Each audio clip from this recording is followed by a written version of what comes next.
बड़ी खबर, जहां घर में घुसकर महिला के साथ दुष्कर्म और उसकी हत्या करने वाले आरोपी को अदालत ने जीवन कारावास की सजा सुनाई है।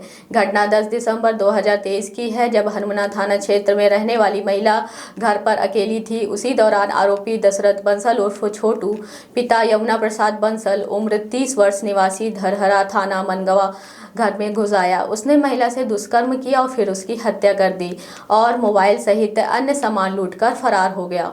पुलिस ने आरोपी को गिरफ्तार कर उसकी निशानदेही पर लूटा गया सामान बरामद किया। मामले में हत्या, दुष्कर्म और लूट की धाराओं के तहत मुकदमा दर्ज कर न्यायालय में पेश किया गया। अपर सत्र न्यायाधीश अनु सिंह की अदालत में हुई सुनवाई के दौरान लोक अभियोजन अधिकारी विकास दुबे ने अभियोजन की ओर से पैरवी की। दोनों पक्षों को सुनने के बाद न्यायालय ने आरोपी को दोषी करार दिया और आजीवन कारावास तथा जुर्माने की सजा सुनाई। जुर्माना अदा न करने की स्थिति में उसे अतिरिक्त कारावास भी भुगतना होगा।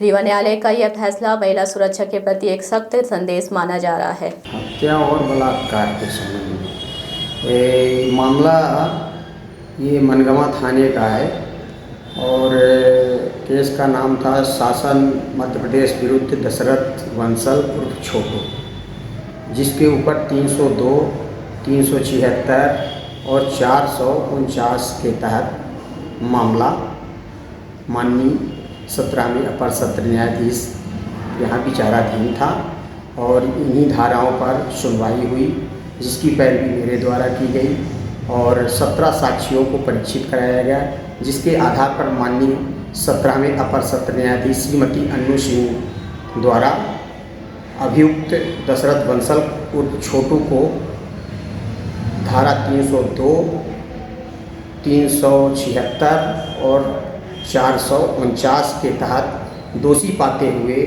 302 में आजीवन कारावास और 376 में 20 वर्ष और 449 में 10 वर्ष की सज़ा सुनाई गई और कुल टोटल 9,000 के अर्थदंड से भी दंडित किया गया। अर्थदंड अदा न करने की स्थिति में 1 साल का अतिरिक्त कारावास और 2 अन्य धाराओं में 6 माह का अतिरिक्त कारावास भुगताए जाने का भी निर्णय सुनाया गया है। ये घटना किस थाना क्षेत्र की थी? घटना मनगवा थाने के अंतर्गत एक छोटा सा गांव है, वहाँ की है। महिला अपने सास के साथ रहती थी और उसकी सास भिक्षा मांगने का काम करती थी। रोज़मर्रा की तरह वह भिक्षा मांगने के लिए सुबह 9 बजे निकली थी और जब शाम को लौटी तो उसकी बहू कमरे के अंदर चारपाई पर मृत अवस्था में, चित अवस्था में पड़ी मिली, जिसकी सूचना उसकी सास द्वारा थाना मनगवा में दी गई, जिसके आधार पर थाने में मर्ग कायम करके जांच में लिया गया और साक्षियों के साक्ष्य संकलित कराए गए और जिसके आधार पर यह पाया गया कि अभियुक्त मृतका के घर के आसपास घटना दिनांक को दिखा था।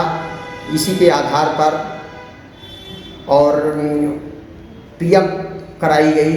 डॉक्टर रिपोर्ट आने के बाद यह बताया गया कि उसकी मृत्यु सांस अवरुद्ध होने के कारण हुई है, जो मानव वध की श्रेणी में आता है। इसलिए अज्ञात व्यक्ति के खिलाफ मामला पंजीबद्ध किया गया था और जांच में लिया गया। जो साक्ष्य और सबूत आए, जिनके कथन लिए गए थे, उनके आधार पर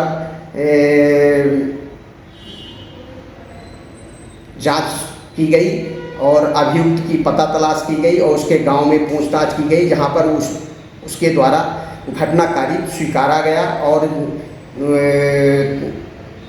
जब्ती भी प्रमाणित हुई। मेमोरेंडम कथन में स्वीकार किया, जिसके आधार पर सजा सुनाई गई।